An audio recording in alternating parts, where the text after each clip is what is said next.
మిత్రులారా, జీవితమనే ఈ సుదీర్ఘ ప్రయాణంలో మనం లెక్కలేనంత మందిని కలుస్తాం, బంధాలను ఏర్పరచుకుంటాం. ఈ సంబంధాలనే అల్లికలో మన ప్రపంచాన్ని నిర్మించుకుంటాం. ఒక నిజమైన స్నేహితుడు జీవితంలో అత్యంత విలువైన బహుమతి అని, అది ఖరీదుతో కాదు, అదృష్టంతో లభిస్తుందని అంటారు. ఈ మాట వినడానికి చాలా ఆనందంగా అనిపిస్తుంది. కానీ మనం దీనిని లోతైన తాత్విక, ఆధ్యాత్మిక దృక్పథంతో చూస్తే దీని అర్థం మరింత విస్తృతమవుతుంది. అదృష్టం లేదా విధి అనేది మనకు బహుమతులు లేదా శిక్షలు ఇచ్చే బాహ్య శక్తి కాదు. మన అదృష్టం మన కర్మలు, మన సంస్కారాలు, మన అర్హత యొక్క ఫలితమేనని ఉపనిషత్తులు, గీతాసారం మనకు తెలియజేస్తాయి. ఒక నిజమైన స్నేహితుడు మనకు దొరికాడంటే మన తలరాత బాగుందని కాదు, మనలోని అర్హత, మన ఆత్మ పిలుపు అటువంటి మరో ఆత్మను తన వైపుకు ఆకర్షించిందని అర్థం. అయస్కాంతం ఇనుమునే ఆకర్షిస్తుంది, బంగారం కాదు. సరిగ్గా అలాగే మన అంతర్గత స్థితి మన బాహ్య సంబంధాల నాణ్యతను నిర్ధారిస్తుంది. మనలో సత్యం, నిజాయితీ, ప్రేమ ఉంటే మనం అటువంటి వారినే మన జీవితంలోకి ఆకర్షిస్తాం. కాబట్టి ఒక మంచి స్నేహితుడు దొరకడం కేవలం అదృష్టం మాత్రమే కాదు, అది మన అంతర్గత సంపాదన యొక్క ఫలం. ఒక నిజమైన స్నేహితుడు, సంత్ కబీర్ చెప్పినట్లుగా, పరుసవేది లాంటివాడు, మీ జీవితాన్ని పరివర్తన చెందించేవాడు. అతను కేవలం మీ సుఖంలో మీతో నవ్వేవాడు, దుఃఖంలో ఓదార్చేవాడు మాత్రమే కాదు, అతను మీకు మీ నిజస్వరూపాన్ని ఎలాంటి దాపరికం లేకుండా చూపించే అద్దం లాంటివాడు. మీరు అహంకారంలో ఉన్నప్పుడు మిమ్మల్ని పొగిడి మరింత ఉబ్బనివ్వడు, బదులుగా మీ తప్పును తెలియజేసి మిమ్మల్ని నేల మీదకు తెస్తాడు.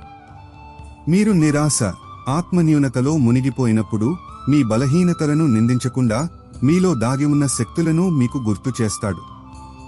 సోక్రటీస్ అన్నట్లు, పరీక్షించబడని జీవితం జీవించడానికి యోగ్యం కాదు. ఒక నిజమైన స్నేహితుడు మీ జీవితాన్ని పరిశీలించడంలో, దానిని విశ్లేషించడంలో మీకు సహాయపడతాడు. అతను ఉన్నాడనే భరోసా, ఈ ప్రపంచంలో మీరు ఒంటరి కాదనే ధైర్యం, మీలోని లోపాలతో సహా మిమ్మల్ని అంగీకరించి మీ ఉన్నతిని కోరుకునే ఒక వ్యక్తి ఉన్నాడనే హామీ. ఈ బంధం రక్త సంబంధాలకు అతీతమైనది, ఆత్మ సంబంధమైనది. కృష్ణుడు సుదాముని స్నేహంలో ధనం, పదవికి స్థానం లేదు, అక్కడ కేవలం హృదయ భావన మాత్రమే ఉంది. కర్ణుడు దుర్యోధనుడి స్నేహంలో, దుర్యోధనుడు అధర్మ మార్గంలో ఉన్నాడని తెలిసి కూడా కర్ణుడు తన స్నేహ ధర్మాన్ని నెరవేర్చాడు. ఇది ఒక వివాదాస్పద ఉదాహరణ అయినప్పటికీ స్నేహం యొక్క తీవ్రతను చూపిస్తుంది. అది కొన్నిసార్లు సిద్ధాంతాల కన్నా పెద్దది కావచ్చు, దాని ఫలితం దుఃఖదాయకమైనప్పటికీ. అందువల్ల మీకు అలాంటి స్నేహితుడు దొరికితే మీరు సరైన మార్గంలో ఉన్నారని, మీ ఆత్మ వికసిస్తోందని విశ్వమిస్తున్న సంకేతంగా భావించండి. జీవితంలోని మారుతున్న దృశ్యాలలో బంధాల అర్థాలు కూడా మారుతూ ఉంటాయి. ఒక తండ్రికి తన కూతురు గుండెలో ఒక భాగం లాంటిది. కూతురు ఏది అడిగినా ఆలోచించకుండా ఇచ్చేయండి, ఎందుకంటే పెళ్లి తర్వాత మీరు ఏది ఇచ్చినా ఆమె పలికే మాటలు నాన్నా, దీనికేం అవసరం అనే ఉంటాయి అనే వాక్యం కేవలం ఒక భావోద్వేగ వ్యక్తీకరణ మాత్రమే కాదు, అది జీవితంలోని ఒక అనివార్య సత్యమైన అనిత్యతను, మార్పును ప్రతిబింబిస్తుంది. దీనినే బుద్ధుడు అనిత్యం అన్నాడు. కూతురు తండ్రి ఇంట్లో ఉన్నంతకాలం ఆమె ధర్మం ఒక కూతురిది. ఆమె అవసరాలు, కోరికలు, ఆమె ప్రపంచం ఆ ఇంటితో ముడిపడి ఉంటాయి. ఆమె కోరికలను తీర్చడం తండ్రి ధర్మం. ఇది ఒక సహజమైన వ్యవస్థ. కానీ వివాహం తర్వాత ఆమె ఒక కొత్త ఇంట్లో, ఒక కొత్త పాత్రలో భార్యగా, కోడలిగా ప్రవేశించినప్పుడు ఆమె ధర్మం మారుతుంది. ఆమె ప్రాధాన్యతలు, బాధ్యతలు మారిపోతాయి. ఇప్పుడు ఆమె కేంద్రం తన కొత్త కుటుంబం. తండ్రి ప్రేమతో ఆమెకు ఏదైనా బహుమతి ఇచ్చినప్పుడు ఆమె దీనికేం అవసరం అని అన్నదంటే అది అగౌరవం కాదు, ఆమె మారిన ధర్మం, ఆమె పరిపక్వతకు సంకేతం. ఆమె ఇప్పుడు కేవలం ఒక వ్యక్తి కాదు, ఒక కుటుంబానికి మూలస్తంభం. ఆమె తన తండ్రిపై అదనపు భారం వేయాలనుకోవడం లేదు, ఆమె తన కొత్త కుటుంబం పట్ల తన నిబద్ధతను వ్యక్తం చేస్తోంది. ఇది ఒక తండ్రికి క్షణికంగా హృదయ విదారకంగా అనిపించవచ్చు, ఎందుకంటే అతను తన పాత అధికారం, ప్రేమ స్వరూపంలో మార్పును అనుభవిస్తాడు. కానీ ఇదే జీవిత ప్రవాహం. మనం మన పాత్రలతో మమేకం కాకూడదని గీత మనకు బోధిస్తుంది, ఎందుకంటే పాత్రలు మారుతూనే ఉంటాయి. మనం ఈ పాత్రలను పోషిస్తున్న ఆత్మలం. ఈ మార్పును సాక్షిభావంతో చూడటమే జ్ఞానం. మానవ జీవితంలో నొప్పి, బాధ, వియోగం ఒక అంతర్భాగం. కాలంతో పాటు నొప్పి తగ్గిపోతుందని అంటారు, కానీ ఇది ఒక అర్ధసత్యం. నిజమేమిటంటే కాలం నొప్పిని తగ్గించదు, మనస్సు ఆ నొప్పితో జీవించడం నేర్చుకుంటుంది, దానిని భరించడానికి అలవాటు పడుతుంది. ఇది మనస్సు యొక్క ఒక రక్షణాత్మక వ్యవస్థ. ఏదైనా లోతైన గాయం తగిలినప్పుడు బాధ ఎంత తీవ్రంగా ఉంటుందంటే మనస్సు దానిని తట్టుకోలేదు. అందుకే మనస్సు నెమ్మదిగా ఆ బాధ చుట్టూ ఒక కవచాన్ని నిర్మించుకుంటుంది, దానిని చేతన మనస్సు నుండి తొలగించి అచేతన మనస్సు యొక్క లోతుల్లోకి అణచివేస్తుంది. మనం మన రోజువారీ పనులలో నిమగ్నమైపోతాం, కొత్త పరిస్థితులు మన దృష్టిని మరల్చుతాయి, మనకు నొప్పి తగ్గిపోయిందని అనిపిస్తుంది. కానీ ఆ నొప్పి అణచివేయబడిన అగ్నిపర్వతంలా లోపల రగులుతూనే ఉంటుంది, మన ప్రవర్తనను, మన శక్తిని మనకు తెలియకుండానే ప్రతికూలంగా ప్రభావితం చేస్తుంది. అప్పుడప్పుడు ఏదైనా ఒక సారూప్య సంఘటన, ఒక పాట, ఒక జ్ఞాపకం ఆ అణచివేయబడిన అగ్నిపర్వతాన్ని మళ్లీ ప్రజ్వరింపజేస్తాయి. నొప్పి అదే తీవ్రతతో తిరిగి వస్తుంది. ఆధ్యాత్మిక మార్గం దీనికి భిన్నంగా ఉంటుంది. నొప్పిని భరించే అలవాటు చేసుకోకండి, నొప్పి నుండి విముక్తి పొందడం నేర్చుకోండి అని సాధువులు, జ్ఞానులు చెబుతారు. విముక్తి మార్గం ఎరుక, సాక్షిభావం. నొప్పి కలిగినప్పుడు దానితో పోరాడటం లేదా అణచివేయడం బదులుగా దానిని పూర్తిగా అనుభవించండి, ఒక సాక్షిలా. ఈ నొప్పి శరీరంలో ఎక్కడ కలుగుతోంది, మనస్సులో ఏ ఆలోచనలను తెస్తోందో గమనించండి. మీరు ఎలాంటి తీర్పు లేకుండా దానిని చూడటం ప్రారంభించినప్పుడు మీరు నొప్పి కాదని, నొప్పిని చూసేవారని మీరు కనుగొంటారు. ఈ దృశ్యం మధ్య భేదమే మిమ్మల్ని నొప్పి నుండి విముక్తి చేస్తుంది. మేఘాలు వచ్చి వెళ్లిపోయినట్లు నొప్పి వస్తుంది, వెళ్లిపోతుంది, కానీ ఆకాశం ప్రభావితం కాదు. మీరు ఆ ఆకాశం. సంబంధాల ప్రపంచం చాలా సంక్లిష్టమైనది. ఇక్కడ తరచుగా ప్రజలు తమ అవసరాలకు అనుగుణంగా బంధాలను ఏర్పరచుకుంటారు, తెంచుకుంటారు. క్షణకాల పరిచయం కోసం ప్రాధేయపడకండి, అవసరం లేకపోతే ప్రజలు సంవత్సరాల నాటి బంధాలను కూడా మర్చిపోతారు అనే వాక్యం ఈ చేదు నిజాన్ని తెలియజేస్తుంది. చాలా మానవ సంబంధాలు ఇచ్చిపుచ్చుకోవడంపై ఆధారపడి ఉంటాయి. ఈ లావాదేవీ కేవలం డబ్బు లేదా వస్తువులదే కాదు, భావాలు, భద్రత, గౌరవం, ఉపయోగం కూడా ఇందులో ఉంటాయి. ఒక వ్యక్తికి మీతో అవసరం ఉన్నంత కాలం అతను మీతో చాలా మధురంగా, ఆత్మీయంగా ప్రవర్తించవచ్చు.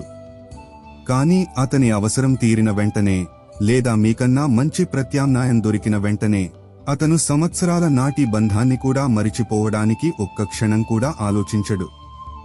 ఇది చూసి మనకు బాధ కలుగుతుంది, మోసపోయామనిపిస్తుంది. కానీ ఇందులో ఆ వ్యక్తి దోషం కన్నా మన అంచనాల దోషమే ఎక్కువ. మనం ఆ బంధాన్ని అవసరానికి మించి శాశ్వతమని, నిస్వార్థమని భావించాము. ప్రపంచ స్వభావమే ఇది అని అర్థం చేసుకోవడమే జ్ఞానం. ఇక్కడ ప్రతిదీ మార్పుకు లోబడి ఉంటుంది. అందువల్ల ఎవరితోనైనా కలవండి, ప్రేమించండి, కానీ మీ శాంతిని, మీ ఆనందాన్ని పూర్తిగా వారిపై ఆధారపడేలా చేసుకోకండి. మీ ఆనందానికి మూలాన్ని మీలోనే వెతుక్కోండి. మీరు అంతర్గతంగా ఆత్మనిర్భరులైనప్పుడు ఎవరైనా మీతో ఉన్నా, మిమ్మల్ని విడిచి వెళ్ళినా మీరు మీ సమస్థితిని, శాంతిని కోల్పోరు. మీరు ప్రతి ఒక్కరితో ప్రేమ, కరుణతో వ్యవహరిస్తారు, కానీ ప్రతిఫలంగా ఏదీ ఆశించరు. ఇదే నిష్కామ కర్మ యొక్క సారం. ఇది బంధాలకు కూడా వర్తిస్తుంది. ఈ ప్రపంచపు పరుగు పందెంలో, సంబంధాల మాయాజాలంలో మనం తరచుగా మనల్ని మనం చిక్కుకుపోతాము. అంటే మనకు ఒంటరితనం అనిపిస్తుంది. పరిస్థితులు మనల్ని నిజంగా ఒంటరిగా ఉండటానికి బలవంతం చేసినప్పుడు మనకు జీవితంలోని ఒక లోతైన సత్యం అనుభవమవుతుంది. ఒంటరిగా ఉండటం అనేది వాస్తవానికి మనకు మనల్ని తప్ప శాశ్వతమైనది ఏదీ లేదని నేర్పిస్తుంది. ఈ అనుభవం మొదట్లో భయంకరంగా ఉండవచ్చు, ఎందుకంటే మన జీవితమంతా ఇతరులపై ఆధారపడి గడిచి ఉంటుంది. మనం మన ఆనందం, మన భద్రత, మన గుర్తింపు అన్నింటికీ ఇతరుల వైపు చూస్తాం. కానీ ఆ ఆధారాలన్నీ ఒక్కొక్కటిగా తొలగిపోయినప్పుడు మనం మొదటిసారి మన కాళ్ల మీద మనం నిలబడాల్సి వస్తుంది. ఈ క్షణంలోనే ఆత్మ సాక్షాత్కారం అనే బీజం అంకురిస్తుంది. ఒంటరితనానికి, ఏకాంతానికి చాలా తేడా ఉంది. ఒంటరితనం అనేది ఇతరులు లేకపోవడం వల్ల కలిగే బాధ, అయితే ఏకాంతం అనేది మనతో మనం ఉండటంలోని ఆనందం. మీరు ఒంటరిగా ఉన్నప్పుడు మీ మనస్సులోని గందరగోళాన్ని, మీ వాంఛలను, మీ భయాలను స్పష్టంగా చూడగలరు. మీరు మీ ఆత్మతో సంభాషిస్తారు. మీరు మీ బలాలు, బలహీనతలను ఎలాంటి బాహ్య ముసుగు లేకుండా అంగీకరిస్తారు. ఈ ఆత్మ పరిశీలన మిమ్మల్ని లోలోపల బలంగా, శాంతంగా, ఆత్మనిర్భరంగా చేస్తుంది. బుద్ధుడు, మహావీరుడు, నానక్ అందరూ సత్యాన్వేషణ కోసం ఏకాంతంలోకి వెళ్లవలసి వచ్చింది. ఏకాంతం అనేది ఆత్మశుద్ధి జరిగే ప్రయోగశాల. మీరు ఈ ఏకాంత రసాన్ని రుచి చూసినప్పుడు మీకు జనం యొక్క అవసరం ఉండదు. మీరు ఒంటరిగా కూడా పరిపూర్ణంగా ఉంటారు, జనంలో కూడా ఒంటరిగా ఉండగలరు, అంటే ప్రభావితం కాకుండా. మన మనస్సు యొక్క మరో పెద్ద సమస్య భవిష్యత్తు గురించి చింత, గతాన్ని తలచి శోకం. రేపు ఏమిటో చూడనప్పుడు ఈరోజు ఎందుకు ఏడవాలి? మనం ఏ క్షణంలో ఉన్నామో ఆ క్షణంలోనే జీవిద్దాం. ఇది వర్తమానంలో జీవించే కడకు పిలుపు. దీనిని దాదాపు అన్ని ఆధ్యాత్మిక గురువులు బోధించారు. మన మనస్సు ఒక లోలకం లాంటిది. అది గత జ్ఞాపకాలలో ఊగుతూ ఉంటుంది లేదా భవిష్యత్ కల్పనలలో విహరిస్తుంది. అది ఎప్పుడూ వర్తమాన క్షణంలో నిలవదు. అయితే జీవితం కేవలం వర్తమాన క్షణంలోనే అందుబాటులో ఉంటుంది. గతం మరణించింది, అది ఇప్పుడు కేవలం ఒక జ్ఞాపకం. దానిని పట్టుకుని ఏడవడం వల్ల మనం మన నేటి శక్తిని నాశనం చేసుకుంటున్నాం. భవిష్యత్తు ఇంకా పుట్టలేదు, అది అనిశ్చితం. దాని గురించి చింతించి మనం ఉనికిలో లేని భయాన్ని అనుభవిస్తున్నాం. ఈ ప్రక్రియలో మన దగ్గర ఉన్న ఏకైక సత్యాన్ని కోల్పోతున్నాం, ఈ క్షణం, ఇప్పుడు. ఓషో అంటారు, గతం ఒక చచ్చిన శవం, భవిష్యత్తు ఒక పుట్టని కల. ఈ రెండింటి మధ్య నలిగిపోతోంది నీ వర్తమానం. వర్తమాన క్షణంలో జీవించడమే ధ్యానం. మీరు ఏ పని చేస్తున్నా, అది భోజనం చేస్తున్నా, నడుస్తున్నా, లేదా ఎవరితోనైనా మాట్లాడుతున్నా, దానిని పూర్తి ఎరుకతో, తన్మయత్వంతో చేసినప్పుడు మీ మనస్సు శాంతిస్తుంది. చింతలు మాయమవుతాయి. మీరు జీవితంలోని చిన్న చిన్న అద్భుతాలను చూడగలరు. ఒక పువ్వు వికసించడం, ఒక పక్షి పాట, ఒక పసిపాప నవ్వు. ఇవన్నీ కేవలం వర్తమానంలోనే అందుబాటులో ఉంటాయి. మీరు వర్తమానంలో జీవించడం నేర్చుకున్నప్పుడు జీవితం భారం కాదు, ఉత్సవం అవుతుంది. జీవితం ద్వంద్వాలతో నిండి ఉంది. ఇక్కడ ప్రతి దానికి ఒక ద్వంద్వ కోణం ఉంటుంది. మనకు వెచ్చదనాన్నిచ్చే నిప్పే మనల్ని కాల్చేయగలదు. కాని ఇందులో నిప్పు దోషం ఏమీ లేదు. ఇది ప్రకృతి యొక్క ద్వైత స్వభావాన్ని, వివేకం యొక్క ప్రాముఖ్యతను చూపిస్తుంది. వేడిని, వెలుగును ఇవ్వడం అగ్ని స్వభావం. ఈ స్వభావం మంచిది కాదు, చెడ్డది కాదు. ఇది తటస్థం. మనం దానిని వివేకంతో, జాగ్రత్తగా ఉపయోగించుకున్నప్పుడు అది మనకు వరంగా మారుతుంది, మనల్ని చలి నుండి కాపాడుతుంది, మన ఆహారాన్ని వండుతుంది. కానీ మనం అజాగ్రత్తగా ఉన్నప్పుడు లేదా దానిని దుర్వినియోగం చేసినప్పుడు అదే అగ్ని మనకు శాపంగా మారుతుంది, సర్వాన్ని భస్మం చేస్తుంది. దోషం అగ్నిది కాదు, మనం ఉపయోగించే విధానానిది. జీవితంలో ప్రతి శక్తి, ప్రతి వస్తువు, ప్రతి బంధం ఈ అగ్ని లాంటిదే. ధనం ఒక పెద్ద శక్తి. దాని సద్వినియోగం మనకు, ఇతరులకు సుఖాన్నిస్తుంది. అయితే దాని దుర్వినియోగం మనల్ని అహంకారం, వ్యసనం, పతనానికి దారి తీస్తుంది. ప్రేమ ఒక గొప్ప భావన, కానీ అది వ్యామోహంగా, ఆధిపత్యంగా మారినప్పుడు అదే బంధనానికి, దుఃఖానికి కారణమవుతుంది. జ్ఞానం మనకు విముక్తినివ్వగలదు, కానీ అది అహంకారానికి కారణమైతే అదే అతిపెద్ద బంధనం. కాబట్టి జీవితంలో మన దగ్గర ఏముంది అనేది ముఖ్యం కాదు, దానిని మనం ఎలా ఉపయోగిస్తున్నాం అనేది ముఖ్యం. వివేకమే మనకు ప్రతిదానిని సరిగ్గా ఉపయోగించడం నేర్పించే శక్తి, అమృతానికి, విషానికి మధ్య తేడాను తెలియజేసే శక్తి. భౌతిక జీవితాన్ని నడపడానికి ఆహారం, నీరు, గాలి ఎలా అవసరమో అలాగే అంతర్గత జీవితానికి, ఆత్మ వికాసానికి ఆధ్యాత్మికత తప్పనిసరి. నిప్పు లేకుండా కొవ్వొత్తి వెలగనట్లే ఆధ్యాత్మిక జీవనం లేకుండా మానవుడు అసంపూర్ణుడు. ఈ ఉపమానం చాలా లోతైనది. కొవ్వొత్తి శరీరం మైనం దారంతో తయారవుతుంది. దాని ప్రయోజనం వెలుగును ఇవ్వడం. కానీ అది స్వయంగా వెలుగును ఇవ్వలేదు. అది ప్రకాశవంతం కావడానికి ఒక బాహ్య శక్తి, అగ్ని అవసరం. సరిగ్గా అలాగే మానవుడి ఈ శరీరం, మనస్సు పంచభూతాలతో నిర్మించబడ్డాయి. దీని అత్యున్నత ప్రయోజనం ఆత్మజ్ఞానాన్ని పొందడం, తన నిజ స్వరూపాన్ని తెలుసుకోవడం. కానీ ఈ మనస్సు, బుద్ధి స్వయంగా ఈ సత్యానికి చేరుకోలేవు.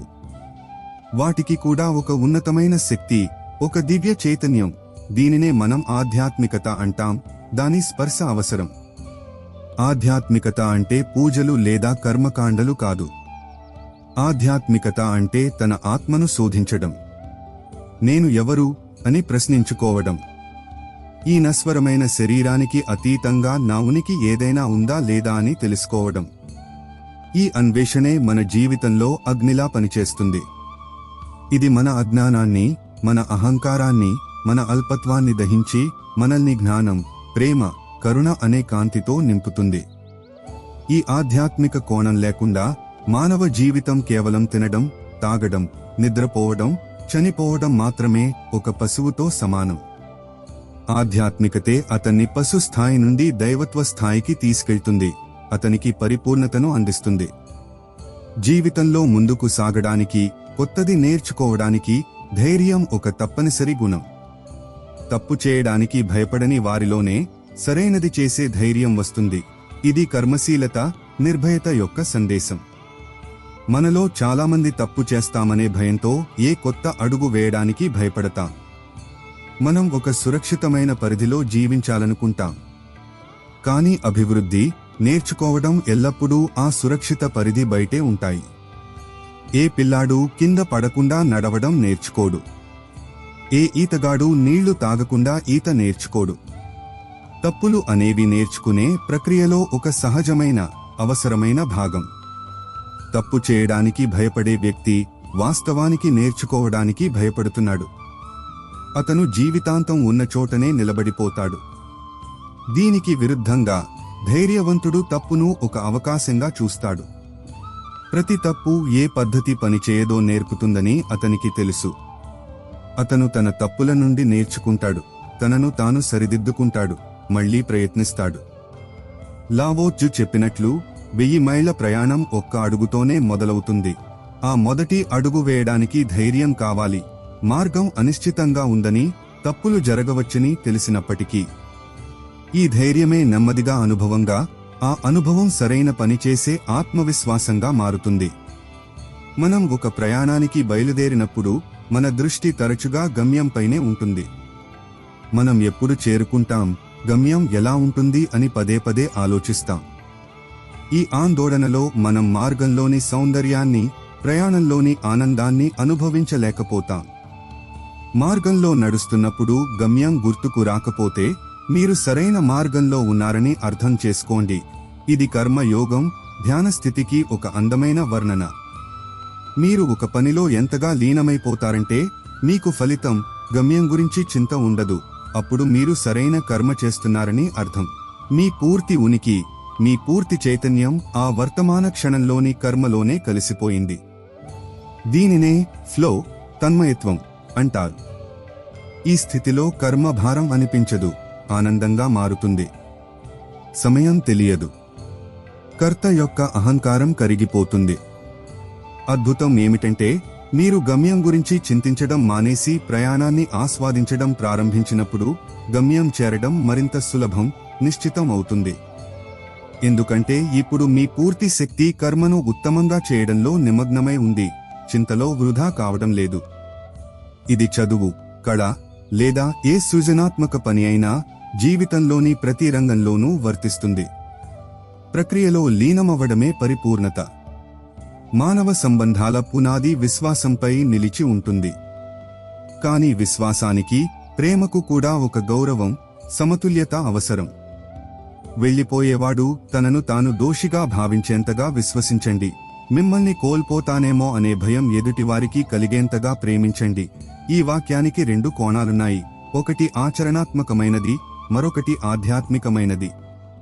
ఆచరణాత్మక స్థాయిలో మీరు ఒకరిపై మీ సర్వస్వాన్ని అర్పించినప్పుడు, వారిని పూర్తిగా నిస్వార్థంగా విశ్వసించినప్పుడు, ఒకవేళ ఆ వ్యక్తి మిమ్మల్ని మోసం చేస్తే అతని అంతరాత్మ అతన్ని తప్పకుండా వేధిస్తుంది. తాను ఒక పవిత్రమైన భావనను అవమానించానని అతనికి తెలుస్తుంది. ఇది అతని కర్మ బంధనంగా మారుతుంది. ప్రేమ గురించి చెప్పిన మాట కోల్పోతామనే భయం కలగాలి అన్నదాన్ని జాగ్రత్తగా అర్థం చేసుకోవాలి. దీని అర్థం మీరు వారిని భయపెట్టి లేదా అభద్రతాభావానికి గురిచేసి మీతో ఉంచుకోవాలని కాదు. అది ప్రేమ కాదు, ఒక ఒప్పందం అవుతుంది. దీని లోతైన అర్థం ఏమిటంటే, మీ ప్రేమ, మీ ఉనికి, మీ ప్రవర్తన ఎంత విలువైనవిగా, ఎంత సానుకూలంగా, ఎంత ఆనందదాయకంగా ఉండాలంటే మీరు లేకుండా వారి జీవితం అసంపూర్ణంగా, నిస్సారంగా ఉంటుందని ఎదుటి వ్యక్తికి అనిపించాలి. ఈ భయం ఆధిపత్యానిది కాదు, మీ విలువను తెలుసుకోవడం వల్ల కలిగే భయం కావాలి. మనం మంచి ఆరోగ్యాన్ని కోల్పోతామని ఎలా భయపడతామో దాని విలువ మనకు తెలుసు కాబట్టి.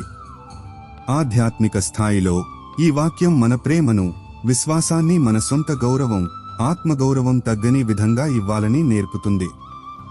సమాజంలో జీవిస్తున్నప్పుడు మనం అనేక రకాల వ్యక్తులతో వ్యవహరించాల్సి వస్తుంది.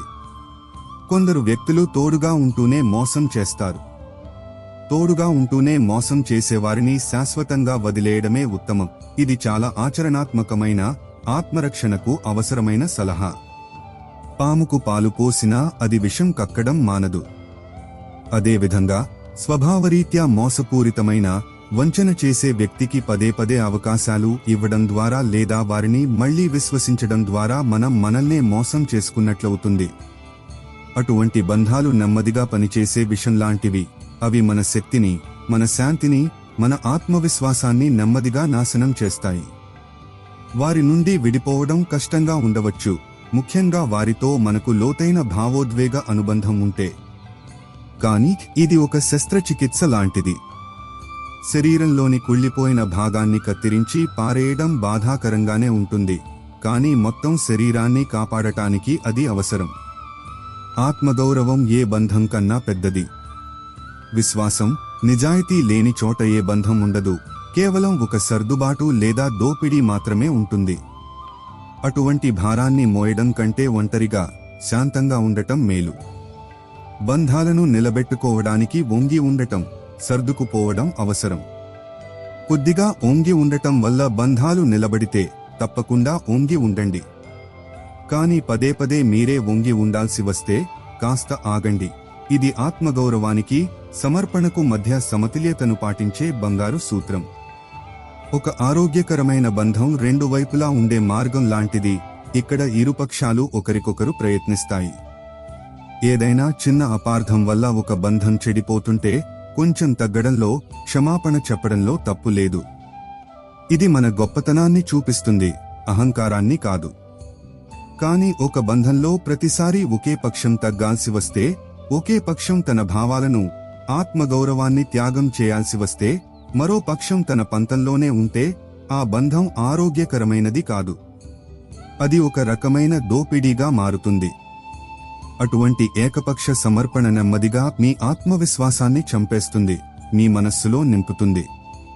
అందువల్ల వంగి ఉండండి, కానీ మీ వెన్నెముకను విరగ్గొట్టుకోకండి. ఆగి ఈ బంధం మీ సమర్పణకు యోగ్యమైనదేనా కాదా అని విశ్లేషించండి. జీవితంలో నాణ్యత ఎల్లప్పుడూ పరిమాణం కంటే ముఖ్యమైనది. కేవలం దూరం నుండి అభిమానాన్ని చూపే వేల మంది కంటే జీవితంలో నిజంగా తోడుండే ఒక్కరు మేలు. నేటి సోషల్ మీడియా యుగంలో ఈ మాట మరింత ప్రాసంగికమైనది. మనకు వేలాది మంది ఆన్లైన్ మిత్రులు, ఫాలోయర్లు ఉండవచ్చు. వారు మన ఫోటోలను లైక్ చేస్తారు, మన విజయాలకు అభినందనలు తెలుపుతారు. కానీ ఇదంతా తరచుగా ఉపరితలమైనది. సంక్షోభ సమయంలో మనకు నిజంగా ఒకరి తోడు, మద్దతు అవసరమైనప్పుడు ఈ వేలాది మంది గుంపు అదృశ్యమవుతుంది.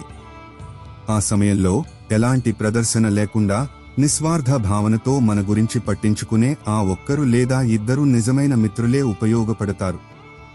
మీ నిశ్శబ్దాన్ని కూడా అర్థం చేసుకునే ఒక స్నేహితుడు, మీ మాటలను కూడా అర్థం చేసుకోలేని వేల మంది కంటే ఉత్తముడు. మీ వైఫల్యంలో మీ భుజంపై చేయి వేసి నేను నీతో ఉన్నాను అని చెప్పే ఒక తోడు కేవలం మీ విజయం పార్టీలో పాల్గొనే వేల మంది కంటే ఉత్తముడు. అందువల్ల మీ జీవితంలో బంధాల సంఖ్యను పెంచుకోవడం కంటే వాటి లోతును, నాణ్యతను పెంచడంపై దృష్టి పెట్టాలి. మార్పు జీవితంలో ఏకైక శాశ్వత నియమం. ఒకప్పుడు మనం లేకుండా గడవని వారి సమయం కూడా కాలక్రమేణా మారిపోతుంది. ఇది ఒక హృదయమైన సత్యం. ఇది మనకు అనాసక్తి పాఠాన్ని నేర్పుతుంది. మనం ఒకరికి చాలా దగ్గరగా ఉన్నప్పుడు ఈ సాన్నిహిత్యం, ఈ బంధం ఎప్పటికీ ఇలాగే ఉంటుందని మనకు అనిపిస్తుంది. కానీ సమయం, పరిస్థితులు, ప్రాధాన్యతలు, వ్యక్తుల స్వభావాలు మారుతూ ఉంటాయి. ఈరోజు మన జీవితానికి కేంద్రంగా ఉన్న వ్యక్తి రేపు మనకు చాలా దూరంగా వెళ్లిపోవచ్చు, లేదా అతని జీవితంలో మరెవరైనా మరింత ముఖ్యులు కావచ్చు. ఇది చూసి మనకు బాధ కలుగుతుంది. మనం నిర్లక్ష్యం చేయబడ్డామని భావిస్తాం. కానీ మనం జీవితంలోని ఈ నియమాన్ని అర్థం చేసుకుంటే ఈ బాధ నుండి తప్పించుకోవచ్చు. మనం ప్రతి బంధాన్ని, ప్రతి క్షణాన్ని ఆస్వాదించాలి, కానీ ఇది శాశ్వతం కాదని తెలుసుకుని ఉండాలి. ఎవరైనా ఈరోజు మన కోసం ఉన్నట్లే ఎప్పటికీ ఉంటారని మనం ఎవరి నుండి ఆశించకూడదు. వ్యక్తులను వారి స్వేచ్ఛతో అంగీకరించడం, ఎలాంటి ఫిర్యాదు లేకుండా వారిని మారడానికి అనుమతించడమే నిజమైన ప్రేమ, నిజమైన అవగాహన. జీవితం సుఖదుఃఖాల చక్రం. మంచి సమయాన్ని చూడాలంటే చెడు కాలాన్ని కూడా ఎదుర్కోవాల్సి ఉంటుందని గుర్తుంచుకోండి. ఇది ఓర్పు, సహనం యొక్క సందేశం. ఏ వ్యక్తి ఎప్పుడూ సుఖంగా ఉండలేడు, అలాగే ఎవరూ ఎప్పుడూ దుఃఖంలో ఉండరు. రాత్రి తర్వాత పగలు, పగలు తర్వాత రాత్రి రావడం నిశ్చయం. చెడు కాలం ఒక పరీక్ష లాంటిది. ఇది మన శక్తులను పరీక్షిస్తుంది, మనల్ని దృఢంగా చేస్తుంది. సుఖమైన రోజుల్లో మనం ఎప్పటికీ నేర్చుకోలేని జీవిత పాఠాలను నేర్పుతుంది. బంగారం అగ్నిలో కాల్చబడిన తర్వాతే మేలిమి బంగారంగా మారుతుంది. అదేవిధంగా మనిషి కూడా కష్టాల అగ్నిలో తప్పించిన తర్వాతే మరింత పరిపక్వత, అవగాహన, కరుణ కలిగినవాడిగా మారతాడు. చెడు కాలం మనకు మంచి సమయం యొక్క విలువను తెలియజేస్తుంది. మనం దుఃఖం గుండా వెళ్ళినప్పుడే మనకు సుఖం యొక్క నిజమైన విలువ తెలుస్తుంది. అందువల్ల జీవితంలో చెడు కాలం వచ్చినప్పుడు భయపడకూడదు. బదులుగా దానిని ఒక అవకాశంగా చూడాలి, మనల్ని మనం బలపరుచుకోవడానికి, నేర్చుకోవడానికి, మన అంతర్గత శక్తులను కనుగొనడానికి. ఈ సమయం కూడా గడిచిపోతుందని, ఒక కొత్త ఉదయం తప్పకుండా వస్తుందని నమ్మండి. మన శక్తి, మన దృష్టి మన జీవిత దిశను నిర్ధారిస్తాయి. మీ దృష్టిని ఎల్లప్పుడూ మీరు కోల్పోయిన దానిపై కాకుండా మీరు సాధించాలనుకుంటున్న దానిపై ఉంచండి. ఇది సానుకూల ఆలోచన, భవిష్యత్ముఖంగా ఉండటానికి ఒక శక్తివంతమైన సూత్రం. కోల్పోయిన దాని గురించే శోకించడం మనస్సు యొక్క ప్రవృత్తి. మనం మన తప్పులను, మన నష్టాలను, మన వియోగాలను పదే పదే గుర్తు చేసుకుని దుఃఖిస్తూ ఉంటాం. ఇది గతాన్ని పట్టుకుని వేలాడటం. ఇది మన ప్రస్తుత శక్తిని నాశనం చేస్తుంది, మనల్ని ముందుకు సాగకుండా అడ్డుకుంటుంది. జ్ఞాని అయినవాడు గతం నుండి పాఠాలు నేర్చుకుంటాడు, కానీ అందులోనే జీవించడు. అతను తన దృష్టిని తన లక్ష్యంపై, తన కలలపై, తన గమ్యంపై ఉంచుతాడు. మన దృష్టి మన లక్ష్యంపై కేంద్రీకృతమైనప్పుడు మన మనస్సు స్వయంచాలకంగా పరిష్కారాలను వెతకడం ప్రారంభిస్తుంది, కొత్త ప్రణాళికలను రూపొందిస్తుంది, మనల్ని కర్మ చేయడానికి ప్రేరేపిస్తుంది. జరిగిపోయిన దాన్ని మార్చలేము, కానీ జరగబోయేదాన్ని మనం మన నేటి కర్మల ద్వారా నిశ్చయంగా ప్రభావితం చేయవచ్చు. కాబట్టి మీ శక్తిని శోకంలో కాదు, సృష్టిలో పెట్టండి. మన చాలా సమస్యలు బాహ్యమైనవి కావు, మానసికమైనవి. సమస్యలు తరచుగా మనం ఆలోచించి వాటిని ఎంత పెద్దవిగా చేసుకుంటామో అంత పెద్దవి కావు. మన మనస్సు ఒక భూతద్దంలా పనిచేస్తుంది. ఇది ఒక చిన్న చింతను పట్టుకుని దాని గురించి పదే పదే ఆలోచించి, దాని ప్రతికూల అంశాలను ఊహించుకుని దానిని ఒక కొండంత సమస్యగా మార్చేస్తుంది. ఒక చిన్న వైఫల్యం మన జీవితమే వ్యర్థమైపోయిందని అనిపించేలా చేస్తుంది. ఎవరిదో ఒక చిన్న విమర్శ మొత్తం ప్రపంచం మనల్ని ద్వేషిస్తోందని అనిపించేలా చేస్తుంది. ఇదంతా మనస్సు యొక్క ఆట. మనం మన ఈ మానసిక ప్రవృత్తి పట్ల సమస్యలను వాస్తవిక దృష్టితో చూస్తే వాటిలో చాలా వరకు అంత తీవ్రమైనవి కావని మనం కనుగొంటాం. ప్రతి సమస్య తనతో పాటు తన పరిష్కారాన్ని కూడా తీసుకువస్తుంది. అవసరమైనది శాంతమైన మనస్సుతో, భయపడకుండా ఆ పరిష్కారాన్ని వెతకడమే. మనం చింతించడం మానేసి చింతన చేయడం మొదలుపెట్టినప్పుడు దారులు వాటంతటవే తెరుచుకుంటాయి. మానవుడు ఒక సంఘజీవి, కానీ సాంగత్యం అతని జీవితంపై చాలా లోతైన ప్రభావాన్ని చూపుతుంది. చెడు సాంగత్యంలో ఉండటం కన్నా ఒంటరిగా ఉండటం మేలు. ఇది చాలా ముఖ్యమైన పాఠం.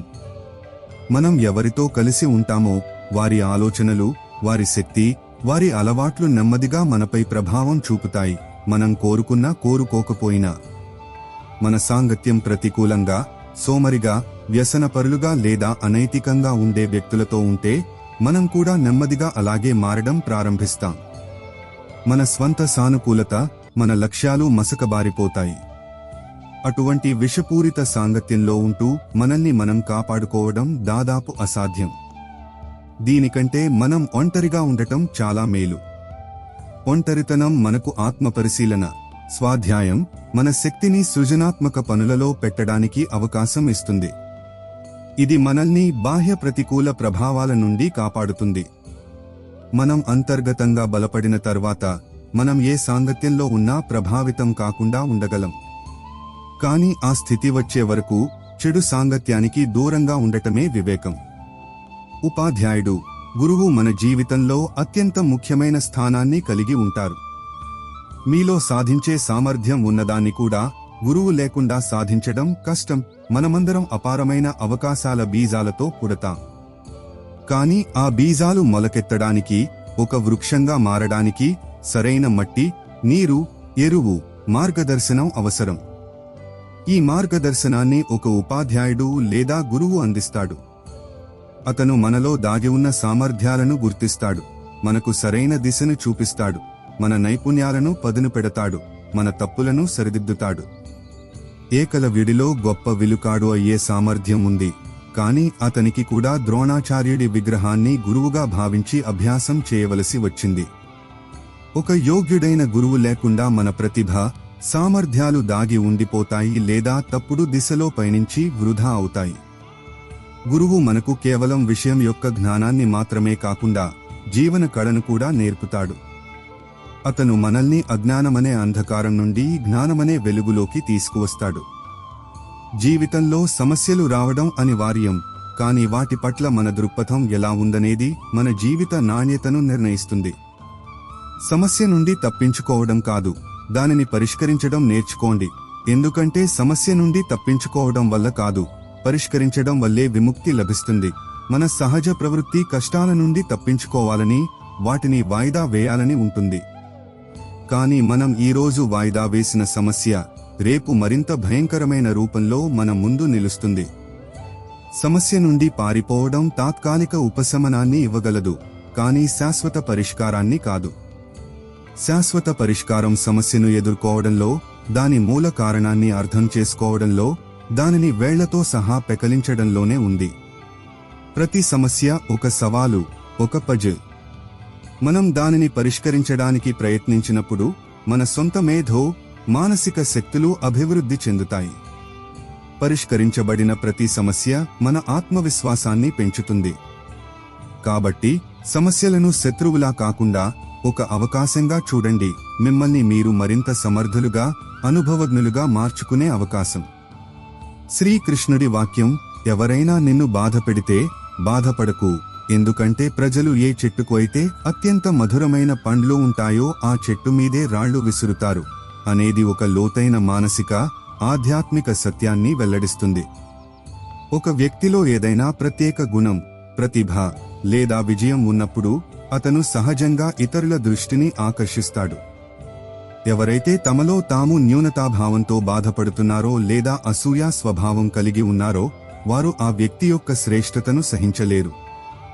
అతనిని ప్రశంసించడానికి బదులుగా వారు అతనిని నిందించడానికి, అతనిలో దోషాలను వెతకడానికి లేదా ఏ విధంగానైనా అతన్ని కించపరచడానికి ప్రయత్నిస్తారు.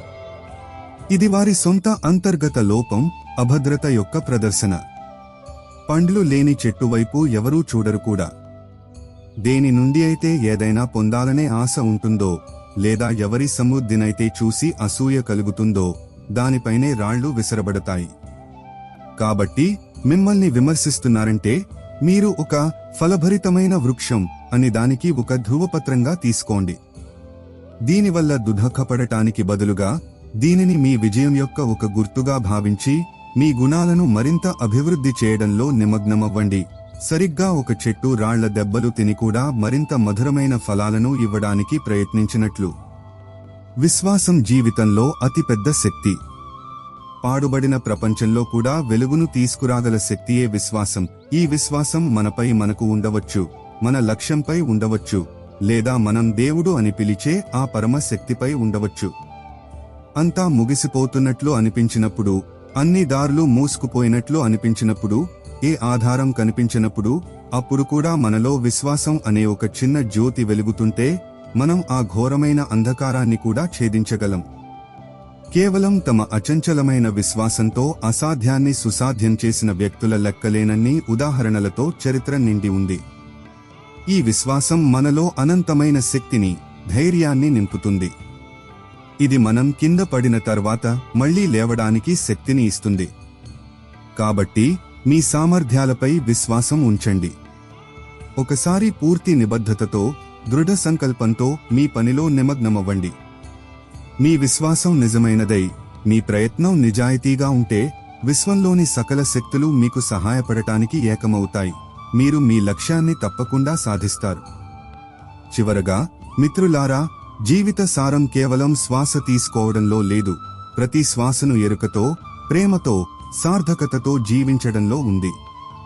ప్రతిరోజు మనల్ని మనం మెరుగుపరుచుకోవడానికి, ఇతరుల జీవితాల్లో కొంత సానుకూలతను తీసుకురావడానికి, మన నిజ స్వరూపానికి మరింత దగ్గరవ్వడానికి ఒక కొత్త అవకాశం. మీ కర్మల పట్ల సజాగరులై ఉండండి.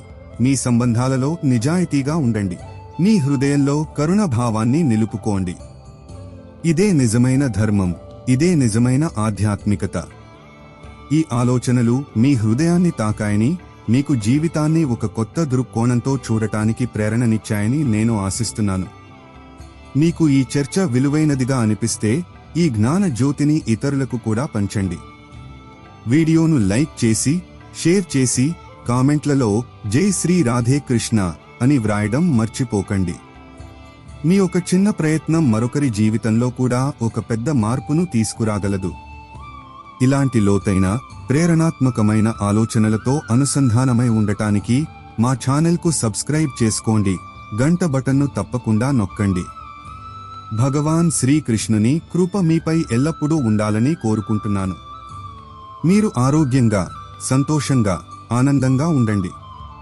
మీ గురించి, మీ ప్రియమైన వారి గురించి జాగ్రత్త వహించండి. జై శ్రీ రాధే కృష్ణ.